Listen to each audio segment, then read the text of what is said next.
फोडाफोडीचा खेळ भाजप आणि शिंदेंमध्येच होणार, खासदार संजय राऊत यांचा दावा। कल्याण डोंबिवलीमध्ये शिंदेंकडून भाजपचे नगरसेवक फोडण्याची तयारी, संजय राऊतांचं वक्तव्य। पडद्यामागे भाजपची ठाकरेंच्या शिवसेनेसोबत चर्चा सुरू असल्याची माहिती। मुंबई मनपामधील 2017 सालची भरपाई ठाकरे भाजपला करून देणार का याकडे लक्ष, तर ही कृती केवळ चर्चाच आहे, राऊतांनी वृत्त फेटाळलं। नगरसेवकांची फाटाफूट टाळण्यासाठी एकनाथ शिंदेंची मुंबईमध्ये धावाधाव, नवनिर्वाचित नगरसेवकांचा आजच गट स्थापन करण्याची शक्यता, कायदेशीर प्रक्रिया पूर्ण करणार। कल्याण डोंबिवलीमध्ये शिवसेनेचे 9 नगरसेवक नॉट रिचेबल, उपमुख्यमंत्री शिंदेंच्या संपर्कात असल्याची माहिती। सत्ता स्थापनेसाठी शिंदेंना 9 नगरसेवकांची गरज।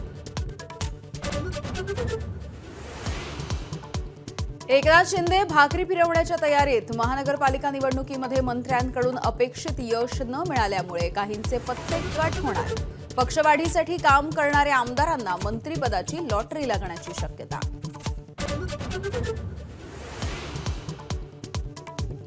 भाजपचे आमदार संदीप जोशी यांचा राजकारणामधून निवृत्तीचा निर्णय, विधान परिषदेची मुदत संपल्यानंतर थांबणार, भाजप कार्यकर्त्यांना भावनिक पत्र लिहून घोषणा।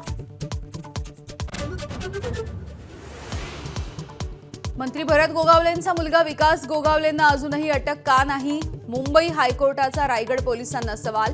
महाडमधल्या राष्ट्रवादी शिवसेना कार्यकर्त्यांच्या हाणामारीच्या प्रकरणी कोर्टाची विचारणा।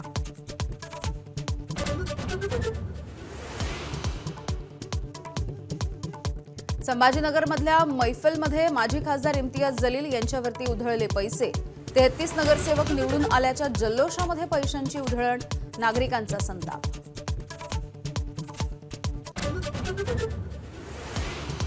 भिवंडीमध्ये कोणार्क विकास आघाडीचे माजी महापौर विलास पाटील यांच्या बंगल्यावरती दगडफेक, भाजप आमदार महेश चौगुले यांच्या समर्थकांनी दगडफेक केल्याचा आरोप, परिसरामध्ये तणावपूर्ण शांतता।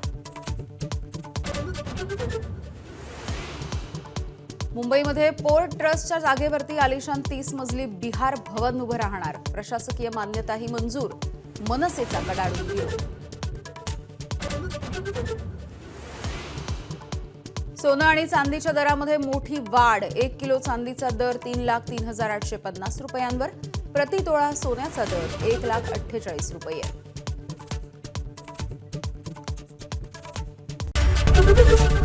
एबीपी माझा, उघडा डोळे बघा नीट।